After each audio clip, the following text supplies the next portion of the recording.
প্রথমে আমরা এডিশনাল যে ম্যাথ অপারেটরসটা রয়েছে সেটা সম্পর্কে দেখব। সো এডিশনাল ম্যাথ অপারেটরস হলো নরমাল যোগ করা কোনো কিছু। এখন যদি আমরা এখানে কনসোল ডট লগ করি এবং এর ভেতরে যদি আমরা দিই 10 প্লাস 12, এটা দ্বারা কি বোঝাচ্ছে, মানে এখানে আমরা প্রিন্ট করব এই কনসোলে 10 প্লাস 12 এর যোগফলটা। সো এখন এটা সেভ করে যদি রিলোড দিই তোমরা দেখো এখানে কিন্তু 12 শো করছে। তারপরে আমরা কিন্তু এখানে 10 এবং 12 ডাইরেক্টলি না দিয়ে আমরা কিন্তু এখানে ভেরিয়েবল ক্রিয়েট করে দিতে পারতাম, যেমন a equal to 10, তারপরে b equal to 12, like that. So এখন যদি লগ করি,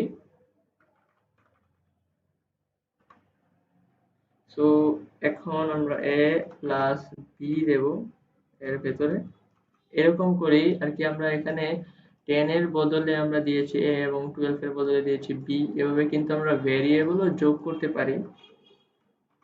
তোমরা দেখো এখানে কিন্তু এই ভেরিয়েবল দুটো আমরা যোগ করতে পেরেছি। সাবট্রাকশন অপারেটরও কিন্তু আমাদের রিয়েল লাইফের মতো, আমরা যেভাবে বিয়োগ করি সেভাবে আমরা এখানেও বিয়োগ করব। সো এখন আমরা লগে এই দুটো ভেরিয়েবলের বিয়োগফলটা কাউন্ট করব। সো a মাইনাস b আমরা যদি এভাবে সিম্পলি লিখি যোগের মতোই এবং এখানে রিলোড দিই, তোমরা দেখো এটার বিয়োগফল এখানে শো করছে। সো মাল্টিপ্লিকেশন অপারেটরও কিন্তু সেম, যেভাবে আমরা গুণ করি এখানে আমরা গুণ করব, যেমন 10 ইনটু 10। এখানে কিন্তু যে মাল্টিপ্লাই সাইনটা রয়েছে সেটা কিন্তু আমাদের যে স্টার সিম্বলটা রয়েছে আমাদের কিবোর্ডে সেটা। এবার আমরা সেভ করে এখানে রিলোড দিলে তোমরা দেখো এখানে মাল্টিপ্লিকেশন যে আনসারটা রয়েছে সেটা কিন্তু এখানে চলে এসেছে। তারপরে ডিভিশনও কিন্তু সেম, আমরা যেভাবে ভাগ করি রিয়েল লাইফে সেভাবে কিন্তু এখানে ভাগ করতে পারবো। সো এভাবে আমরা ভাগ করতে পারি এবং এখানে রিলোড দিলে তোমরা দেখো এখানে কিন্তু যে ডিভিশন ভ্যালুটা রয়েছে সেটা কিন্তু চলে এসেছে। তারপরে আমাদের কাছে যে অপারেটর আসে সেটা হচ্ছে মডিউলাস অপারেটর। মডিউলাস অপারেটর বলতে বেসিক্যালি বোঝায় আমরা রিয়েল লাইফে যাকে বলি ভাগশেষ। যেমন আমরা যদি 9/2 আর কি 9 কে 2 দ্বারা ভাগ দিই তখন আমাদের ভাগশেষ থাকে 1। এখন আমরা কোডের মাধ্যমে 9/2 এর যে ভাগশেষটা রয়েছে সেটা বের করব। এখন আমরা যদি এখানে 9 লিখি এবং একটা পার্সেন্টেজ চিহ্ন দেই, এটা কিন্তু শতকরা বোঝাচ্ছে না, তোমাদের বুঝতে হবে এটা হচ্ছে মডিউলাস অপারেটর। তারপরে আমাদের দিতে হবে 2 এবং এখানে আমরা বোঝাচ্ছি এই এক্সপ্রেশনটা দ্বারা যে আমরা এখানে বের করতে চাচ্ছি 9 এবং 2 এর ডিভাইড করলে যে ভাগশেষটা থাকে সেই ভাগশেষটা। এখন এটা রিলোড দিলে তোমরা দেখো এটার ভাগশেষ হচ্ছে 1।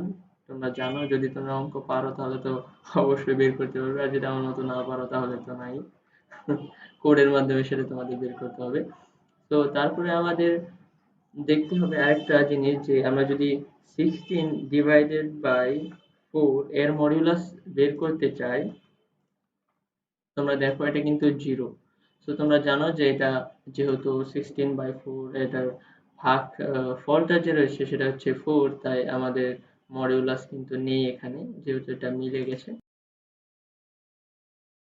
আমরা ইনক্রিমেন্টে কিভাবে প্রকাশ করি সেটা হচ্ছে আমরা দেই যে a প্লাস প্লাস, এটা দ্বারা বোঝায় আর কি আমরা এই a এর সাথে প্রত্যেকবার 1 অ্যাড করছি, যেমন a is equal to a plus 1, এভাবে আমরা 1 অ্যাড করছি, যে a এর পূর্ববর্তী যে ভ্যালুটা রয়েছে মানে 10 এর সাথে আমরা 1 অ্যাড করছি। সো এই a প্লাস প্লাস দ্বারা এটাই বোঝায় যখন আমাদের মানে লুপের মধ্যে আমাদের এই লুপটাকে কোনো একটা টাইম পর্যন্ত অথবা কতবার ইটারেশন করব সেটা যখন ক্যালকুলেট করব তখন আমরা এই ইনক্রিমেন্টটা ব্যবহার করি। সো এটা তোমরা যখন আমরা লুপ নিয়ে আরো আলোচনা করব তখন তোমরা বুঝতে পারবে। সো তোমরা জেনে রাখো যে ইনক্রিমেন্ট আমরা এভাবে ইউজ করি, এবং ইনক্রিমেন্ট দ্বারা বোঝাই হচ্ছে যে এর যে পূর্ববর্তী ভ্যালুটা রয়েছে মানে 10, এই 10 এর সাথে আমরা 1 এড করছি, এটা দ্বারা এটা বোঝায়। তারপরে আমাদের যে অপারেটর রয়েছে সেটা হচ্ছে ডেক্রিমেন্ট।